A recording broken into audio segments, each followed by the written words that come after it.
KCNIT के students तो छा गए। KCNIT के स्टूडेंट्स तो छा गए, सबके मन को भा गए। और अरुण निगम जी ने इतने प्यार से बुलाया, हम मुंबई से चलकर आपके बीच में आ गए। कविता समाप्त हो गई है, आप लोग भी तालियां बजा सकते। कहां शुरू होगी कहां एंड होगी बताता जाऊंगा। कई बार मेरे ही समझ में नहीं आती कब शुरू हो जाती कब एंड हो जाती। बहुत दिनों से चर्चा चल रही है, 2-3 साल से लगातार संदीप श्रीवास्तव चाहते थे कि मैं आपके बीच में आऊं और नाम बस अरुण निगम जी का बताते थे, तो मैं अंदाज नहीं लगा पा रहा था क्या उम्र होगी सर की, कैसे दिखते होंगे, क्या हेल्थ होगी, क्या हाइट होगी। अच्छा, मैंने कैसे सोचा और कैसे पाया, 4 लाइन सुनाता हूं। आपके सर सामने बैठे चेयरमैन साहब, अरुण निगम जी तो महान हैं, अरुण निगम जी तो महान हैं, पूरे इंस्टीट्यूट की शान है। और हम तो समझ रहे थे देवानंद होंगे, मगर ये तो दबंग के Salman Khan. Thank you very much, मेरा पेमेंट पक गया। मुझे मालूम पेमेंट कहां से निकालना। अब ये थोड़ा सा हटा लो, कुछ लोगों को दिख नहीं रहा। वेरी गुड, ये इनके दिल की बात हो गई। बच्चा इसको हटा लो, मैं देखने लायक वैसे भी नहीं हूं, सुनने लायक। अच्छा, ये पानी आ रहा है, लेकिन दुआ करो कि पानी बंद हो जाए। मैं तो एक बार अगर माइक पकड़ लूं तो 3 घंटे तो नहीं छोड़ता, लेकिन पानी की मजबूरी है, इसलिए 2-4 लाइन सुना देता हूं ताकि आपको लगे मैं ओरिजिनली हूं। आजकल मेरे डुप्लीकेट ही निपटा देते हैं। 2 लाइन से बात शुरू करता हूं। आदमी मरते मरते कैसे हंसाता है, वो सिर्फ इस देश में पाई जाती है वो खूबी। फांसी पे चढ़ते हुए कैदी से जज साहब ने कहा, फांसी पे चढ़ते हुए कैदी से जज साहब ने कहा, अपनी अंतिम इच्छा बताइए। कैदी बोला, मेरे बदले आप ही लटक जाएगी। Thank you very much. The great Indian laughter show में मध्य भारत से मैं इधर से गया और आप लोगों ने मेरे अंदाज को इतनी टीआरपी दी, इतने एसएमएस किए, मुझे 24 मुल्कों की यात्रा का मौका मिला। आपकी वजह से मैंने 24 देश की यात्रा की। मैं आपका धन्यवाद अदा करने आया हूं। Thank you very much. मगर एक बात शेयर करता हूं निगम साहब, इन 24 देशों में एक भी देश हिंदुस्तान जैसा नजर नहीं आया। मैं इस देश को सलाम करता हूं, इस माटी को प्रणाम करता हूं जिनने बहुत महान सपूत दिए। मैं 4 लाइन सुनाता हूं इस मुल्क के लिए कि हम पूरी दुनिया में महान क्यों हैं।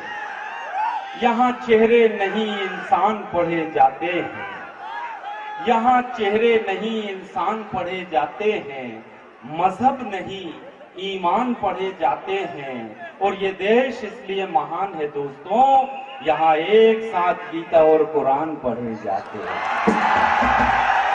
यहाँ एक साथ गीता और कुरान पढ़े जाते हैं। Thank you very much. आप सबने देश का सम्मान किया, मैं आपका सम्मान करता हूँ। वैसे भी तालियां बजाकर आपने अगला जन्म सुरक्षित कर लिया। मेरे कार्यक्रम में जो ताली नहीं बजाता उसे अगले जन्म में घर घर जाके बजाना पड़ता। आप सबने ताली बजाया, अब आपको ढोलक नहीं टांगनी पड़ेगी, किसी के घर नहीं जाना पड़ेगा। बहुत अच्छे हैं। देखो, मैं जब तक बोलूं कोई मत बोलना, क्योंकि टाइम कम है। मेरे ज्यादा से ज्यादा सुन लो। तुम तो 3-4 दिन से बोल ही रहे हो। ये जो बोल रहा है इसके मुंह में चॉकलेट दे दो, बहुत बोलता। बेटा थोड़ी देर चुप रहना, क्योंकि मैं कभी भी पैकअप करके भाग जाऊंगा। इतनी सारी लाइटिंग लगी। आप सबको बहुत बहुत मुबारकबाद। मैं पहली बार आपके बीच में हाजिर हुआ, मेरा इतना अच्छा वेलकम हुआ, स्वागत हुआ, इस्तकबाल हुआ, मैं उसके लिए शुक्रिया अदा करता हूँ। और एक घटना से अपनी बात शुरू करता हूँ। निगम साहब, इस मुल्क ने बहुत सारे महात्मा और बापू दिए, जैसे हमारे राष्ट्रपिता महात्मा गांधी, जिन्होंने तो लिख दिया रघुपति राघव राजा राम, वो जेल में चले गए आसाराम। दोनों बापू में जमीन आसमान का अंतर सर। एक ने कपड़े उतारे देश के लिए, दूसरे ने ऐश के लिए। दौर बदल गया, हम बदल गए, देश बदलाव की तरफ जा रहा है। पूरी दिल्ली ने 2 लाइन बड़े प्यार से कही, आम महंगे हो गए। उत्तर प्रदेश से दशहरी जाता था, सबसे ज्यादा खपत दिल्ली में होती थी। पिछले 5 साल से दिल्ली वालों को आम नहीं मिला, उन्होंने आम आदमी की पार्टी जिता दी, अब तो आम मिलेगा। और सबने मिलकर 2 लाइन कहा। 15 साल की सत्ता थी बहन जी की, उसको उखाड़ दिया। केजरीवाल तुम नौजवान हो, काम करो। केजरीवाल जी नौजवान हो, काम करो। और बहन जी आपकी उम्र हो गई, अब आराम करो। लेकिन हालात बदल गए, दौर बदल गया। पिछले दिनों मेरे 2 मुल्क के लोग मेरा शो बुक करने आए सर। एक चाइना का आया, एक जापान का आया। हम तीनों 5 स्टार होटल में बैठ के मीटिंग कर रहे हैं। बोले आपका शो कुरैशी जी जापान में करना है, चाइना में करना है। मैंने कहा मैं शुद्ध हिंदी का खिलाड़ी हूँ, चाइनीज भाषा नहीं आती, जापान की भाषा नहीं आती। बोले आप इंडियंस लोगों के बीच में शो करेंगे, इंडियंस डॉक्टर हैं, इंजीनियर्स हैं और यहीं के बिजनेसमैन हैं। तब तो मैंने कहा चलो हिंदी सुनेंगे तो मैं चलता हूँ। तीनों के हाथ में कॉफी और एक कप। सर हमारा कप खाली होता हम सीधे ही रखते हैं, जापान वाले का कप खाली हुआ, उसने उल्टा रख दिया। मैंने कहा यार ये कौन सा स्टाइल है। अब चाइना वाले का कप खाली हुआ, उसने सीधा रख दिया। एक कप उल्टा था, एक सीधा था। अब मैंने कहा अपन इंडियन से, अपन किसी से कम नहीं, मैं भी नई डिजाइन दूंगा पूरे देश की तरफ से। मेरा कप खाली हुआ, मैंने आड़ा रख दिया। दोनों मेरे से भिड़ गए, भाईजान इसका क्या मतलब है। मैंने कहा पहले आप बताओ ये उल्टे कप का क्या मतलब है। जापान वाला बोला भाई साहब अब मुझे चाय और नहीं, कॉफी और नहीं चाहिए, इसलिए मैंने कप पलटा दिया। मैंने कहा चाइना वाले से आपने कप क्यों सीधा रखा। बोले मेरा मतलब है कॉफी अच्छी लगी, एक और चाहिए, इसलिए सीधा रख दिया। अब नई डिजाइन के चक्कर में अपन फंस गए।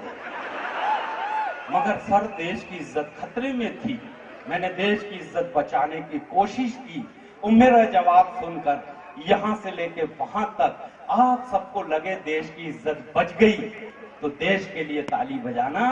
मैं बोला बेटा ये आड़े कप का मतलब है, हो तो दे दो, नहीं तो रहने दो।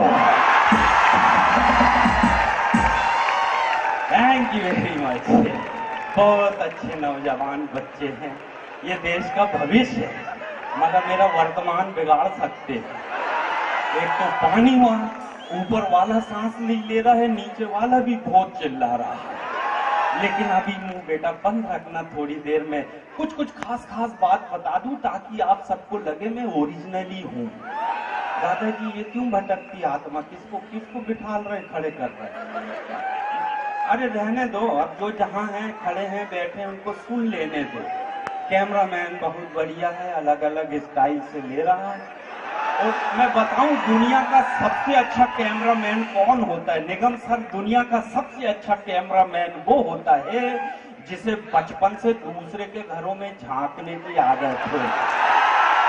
तो ये तमाम कैमरामैन जो लगे हुए हैं इनको मैं सलाम करता हूँ, इनकी आदत को प्रणाम करता हूँ। बहुत अच्छे, महिलाओं की संख्या देख के बहुत अच्छा लग रहा। नहीं बेटा, मैं महिलाओं का बहुत सम्मान करता हूँ, आदर करता हूँ, इसलिए निगम सर की मेरा अपने घर में बहुत सम्मान है। मेरी पत्नी मेरी बहुत इज्जत करती है। जब तक मैं घर नहीं जाता खाना ही नहीं खाती। अच्छा खाएगी भी कैसे, जाके बनाऊंगा जब तो खाएगी। अच्छा ये लोग ऐसे हंस रहे हैं जैसे कभी बनाते ही नहीं। बनाते सब है मगर बताता कोई नहीं। और इस सारे महफिल में सबसे अच्छा अगर मुझे कुछ लग रहा है निगम सर आपका चश्मा। दिन में भी यही लगाते हैं, रात में भी। एक चश्मे से सर कितने काम ले लेते हैं। मेरे चाचा के पास 3-3 चश्मे, एक साफ करके राइट जेब में रखते हैं, दूसरा लेफ्ट में, तीसरा आंख में लगाते हैं, चल बेटा घूम के आते हैं। मैंने कहा चाचा दुनिया में सब एक चश्मे से काम चलाते हैं, आपके ये 3-3 चश्मे क्या काम आते हैं? बोले बेटा मेरा राइट साइड में जो चश्मा रखा है इसकी मोटी कांच है, इससे मैं पास का देखता हूँ। मैंने कहा इधर जो रखा है, बोले इसकी पतली कांच है, इससे मैं दूर का देखता हूँ। मैंने कहा पास का भी देख लिए, दूर का भी देख लिए, तो ये आंखों में लगा है, तीसरा ये क्या काम आता है? बोले बेटा इसी से तो देखता हूँ पास का कौन सा, दूर का कौन सा। मगर आप धन्य हैं अरुण जी, आप तीनों काम एक ही चश्मे से कर रहे हैं। मुझे तो आपके स्टाफ के कोई प्रोफेसर बता रहे थे कि आप चश्मा लगा के सोते भी हैं। मैंने कहा क्यों सोते हैं? बोले अगर धोखे से सपने में माधुरी दीक्षित आ गई तो थोड़ा साफ साफ दिखना चाहिए। बहुत मजेदार है सर, आपके बीच में आकर बहुत अच्छा लगा, लेकिन जितनी देर आप बर्दाश्त करेंगे मैं सुनाता जाऊंगा। और ऊपर वाले से निवेदन करता हूँ कि इतनी मोहब्बत से इन सब ने बुलाया तो थोड़ी देर रहम कर दे मेरे मालिक। और मैं 4 लाइन सर, वो सारी बातें हंसने हंसाने की के बीच ये बात न रह जाए, इसलिए मैं ये बात करना चाहता हूँ इस नौजवान पीढ़ी के सामने। सर हम अपनी जिंदगी की गहरी कमाई बच्चों पे खर्च करते हैं, हॉस्टल लाइफ देते हैं, इनको बड़े शहर इंस्टीट्यूट पहुंचाते हैं पढ़ाने, ये डॉक्टर बनते हैं, ये इंजीनियर बनते हैं, वहीं लव मैरिज करते हैं और 10 साल का पैकेज लेके America, Africa, Germany, Japan service के लिए निकल जाते हैं। और बूढ़ी माँ को नौकरों के भरोसे घर छोड़ जाते हैं। वही नौकर एक दिन जहर मिला के खिलाता है, माँ की हत्या करके घर लूट के चला जाता है। दिल्ली, कलकत्ता, मुंबई, चेन्नई महानगरों में हम रोज देखते हैं, कोई कोई तो इतने बेरहम कि चाकू से गला काट के घर लूट के जाते हैं।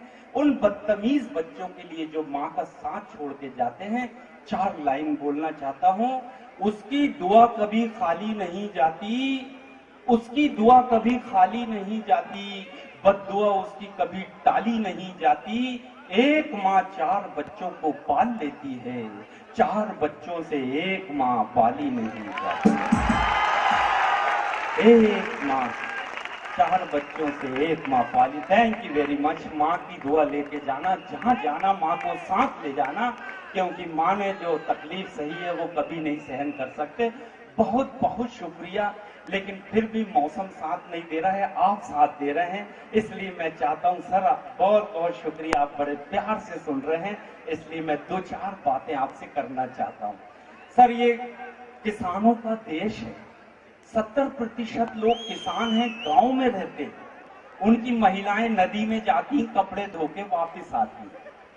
शहरों में पैसा आ जाता है, लोग वॉशिंग मशीन लाते, वॉशिंग मशीन में कपड़े धुलते। मेरे भी कपड़े वॉशिंग मशीन में धुलते सर, एक बार कपड़ा डाले 5 राउंड मशीन घूमती है, राव राव, कपड़ा निकालो हैंगर में टांग दो, सूख गए। मगर आजकल जिस मैं इंडस्ट्री में रहता हूँ, उस फिल्म इंडस्ट्री में 3 देवियां हैं, बड़ी पवित्र महिलाएं हैं, उन तीनों का मैं सम्मान करना चाहता हूँ, चरण छूने को मन करता है।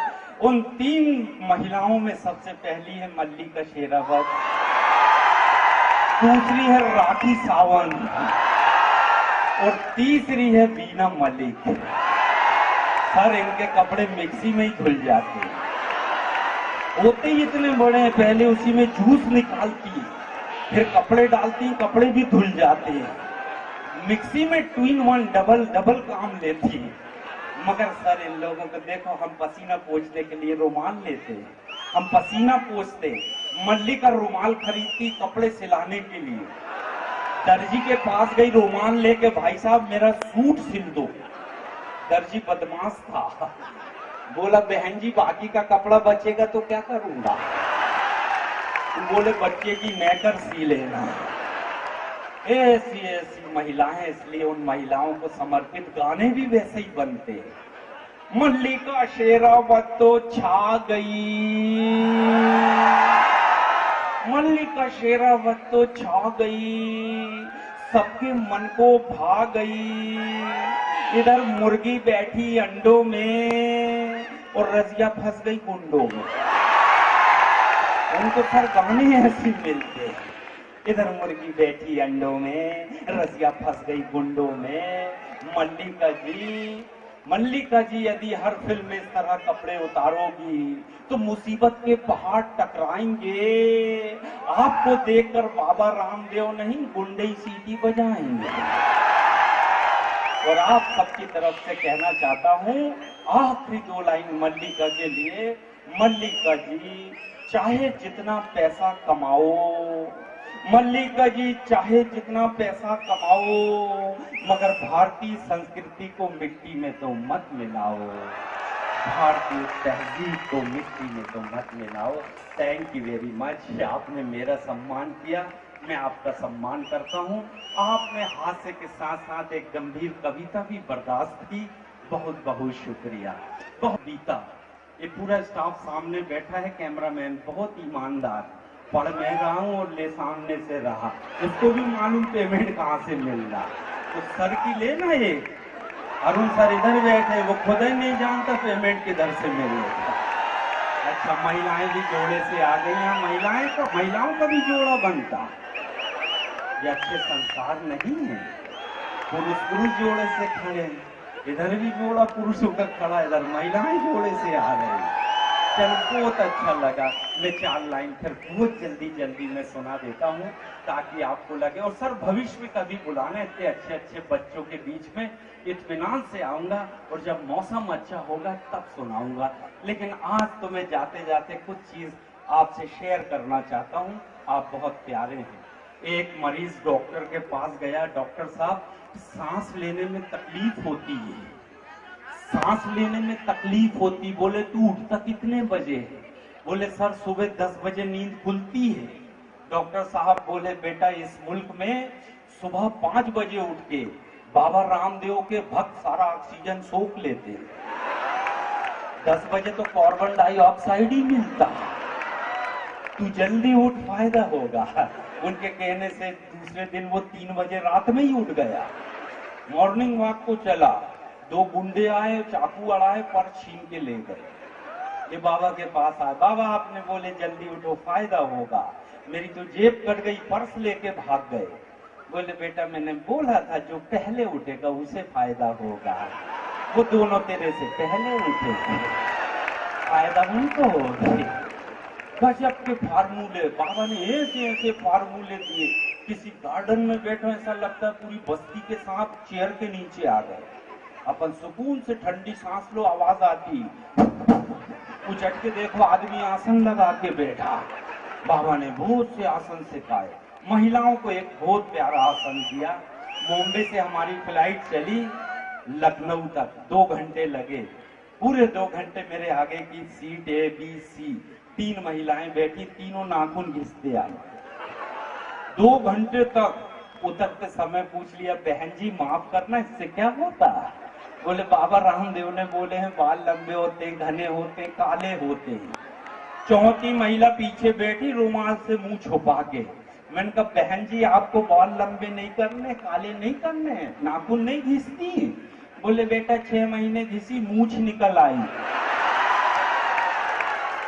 मुंह छुपा के घूमना पड़ रहा। अरे ये एक आध बार आवाम को भी तो रोशनी में दिखा दो मेरे को कौन कौन बैठे। ये कैमरामैन के अच्छा चल रहा है, ये बेचारा लाइट में दिखा रहा है इधर कौन सा मोहल्ला, इधर कौन सा मोहल्ला। एक आध लाइट पब्लिक में भी हमको दिखा दो, इतने अंधेरे में कर दी सारी लाइट आंख में आ रही। बहुत बढ़िया भैया, स्वागत करते हैं आप सबका। ये बड़े पवित्र माता पिता परिवार वाले लोग हैं, और ये तो सब भेजे हुए हैं, मैं समझ गया। लेकिन स्टूडेंट हैं, बहुत प्यारे हैं, अच्छे हैं आप सब। अच्छा, बाबा रामदेव का एक भक्त साउथ इंडियन, उसको पूरी बस्ती ने मारी, हाथ पैर सब टूट गए। और बाबा जी से आके आप बेटा बंद कर दें अरुण जी, वो हाथ पैर टूटा हुआ साउथ इंडियन आया, और बाबा तूने पेटवा दिया रे, पूरा सोसाइटी मिलके मारा। बोले रे बाबा रे तूने मेरे को पेटवा दिया रे, पूरा सोसाइटी मिलके मारा। बोले तूने क्या किया? अरे तू बोला रे शीर्षासन करो, सर के बल खड़े हुए, सर के बल खड़ा हुआ, पूरा सोसाइटी मारा रे। बाबा बोले एक तो तू साउथ इंडियन आदमी लुंगी पहनता है, शीर्षासन करता है ग्राउंड में, तेरा बैकग्राउंड खराब है। बाबा ने कईयों के बैकग्राउंड खराब करवा दिया। बाबा बड़ा खतरनाक आदमी है। ये देखो मजा आ गई इन लोगों को, बहुत अच्छे हैं आप सब। चलो बहुत सारी बात न करके मैं अंतिम कविता आप तक पहुंचाता हूं, ताकि मेरे बाद फिर एक दौर प्रतिभा का हो जाए, जिन्होंने अपनी प्रतिभा दिखाई। आपके बहुत करीब से मध्य प्रदेश से रीवा सतना से ये गई और बॉम्बे को हिला दिया था एक शो में।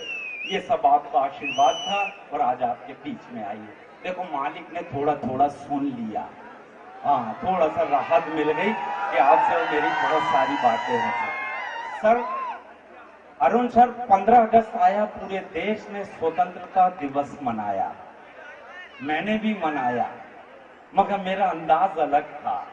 मेरी शादी को 14 साल हो गए बहन जी। पहली बार मेरी पत्नी चुप बैठी 15 अगस्त के दिन, 1 घंटा चुप रही। मैंने दरवाजे बंद करके अपने रूम में ही स्वतंत्रता दिवस मनाया। मैंने कहा इतना बोलने वाली आज चुप है, इससे अच्छा तो दिन ही नहीं आया। मैंने अपना खूब 2 घंटे नाचा, मगर फिर पसीना आ गया, घबराहट हुई कि ये चुप क्यों बैठी है। मैं बाहर निकला, मेरा बच्चा होमवर्क कर रहा। मैंने बच्चे से पूछा, बेटा तेरी मम्मी ने रोजा रखा? बोले नहीं। उपवास रखा? बोले वो भी नहीं। तो मैंने कहा मौन व्रत होगा? बोले पापा वो भी नहीं। फिर मैंने कहा तेरी मम्मी 4 घंटे से चुप क्यों बैठी है? मेरा बेटा बोला पापा मम्मी ने लिप गार्ड मांगी, मैंने फेविक्विक दे दिया। आपको भी 6 घंटे की आजादी, मुझे भी। तो कभी कभी मेरे बच्चे ही मेरे तरफ से निपटा देते। बहुत बहुत हंसी की बात नहीं, हमारे घर पे ही आइटम होते। पिछले साल बारिश हुई सर बॉम्बे में, 3 महीने लगातार वर्षा हुई, मेरे शो नहीं हुए। बारिश में कोई शो ही नहीं करता, तो 3 महीने जब मैंने शो नहीं किया तो मेरे मुंह को जंग लगने लगा, मुंह ही नहीं खुल रहा। अब 3 घंटे रोज बोलने की आदत है, मैंने कहा यार ये तो मुंह ही बंद हो जाएगा, चलो इसको मुंह को बजाते हैं, कहीं किसी को छेड़ते हैं। आज सुबह जो भी पहले दिखेगा उसी को छेड़ूंगा। सुबह सुबह मेरी पत्नी चाय लेके आई, मैंने कहा चलो इसी को छेड़ता हूँ। जैसे ही चाय लाई मैंने बड़े प्यार से बोला, डार्लिंग रात सपने में पड़ोसन आई थी। मेरी पत्नी बोली अकेले ही आई होगी। मैंने कहा आपको कैसे मालूम? बोले पड़ोसी तो मेरे सपने में आया था, मैंने सपना ही देखना छोड़ दिया। मैंने कहा मैं इसको घेरूं, उसने मुझे ही घेर दिया। उस दिन के बाद से मैंने पड़ोसन का सपना देखना ही छोड़ दिया। कैमरा मैन लगातार लगा हुआ, एक आदमी भी लेने अच्छा अच्छी, बहुत ईमानदार आदमी है। देख इधर देख, ये अब इसको रख लेना और रामलीला कमेटी को दे देना, रावण की जगह मैं ही काम आ जाऊंगा। अखबार में मत छापना बच्चा, अखबार में बड़ी दुर्दशा होती है। मैं पिछले दिनों लखनऊ का शो करके गया अरुण सर, मेरे अलग अलग फोटो अलग अलग स्टाइल में छपे पूरे अखबार। जब मैं दूसरे महीने आया तो अखबार पुराना हो जाता है, लोग रद्दी में बेच देते। हलवाई ने खरीदा, मैं रेलवे स्टेशन के सामने खड़ा था, लोग अखबार में जहां मेरा फोटो छपा वहीं पोहा और जलेबी रख के हलवाई बेच रहा। लोगों ने पोहा जलेबी खाए, पत्ता नीचे फेंके, फिर मुझे कुत्ते चाट रहे थे। अखबार में मत छापना, नहीं तो कुत्ते ही चाटते। अच्छा कुत्ते चाटे वहां तक ठीक है, कुछ महिलाओं के बच्चों ने तो कुछ कर दिया, वो पोंछ के भी फेंक रहे। बहुत बुरे बुरे काम करना पड़ता है बच्चा, अखबार में मत छापना। आपकी पत्रिका तक ठीक है, पत्रिका में मैंने देख लिया है राजकुमार रेंचो आए थे और राजन श्रीवास्तव आए थे, और अभी आपका यही सिलसिला चलता रहा तो एक दिन वो दिन दूर नहीं जब यहाँ कपिल शर्मा भी आएगा। इतनी प्यारी ऑडियंस से मिलने तो कोई भी आ सकता है, लेकिन उसके पहले राजू श्रीवास्तव को बुलवा लेना, नहीं तो चुनाव हार गया तो मुंह दिखाने लायक भी नहीं रहेगा। इसलिए ऐसा उसके पहले उसको आप लोग निपटा दो बोला के।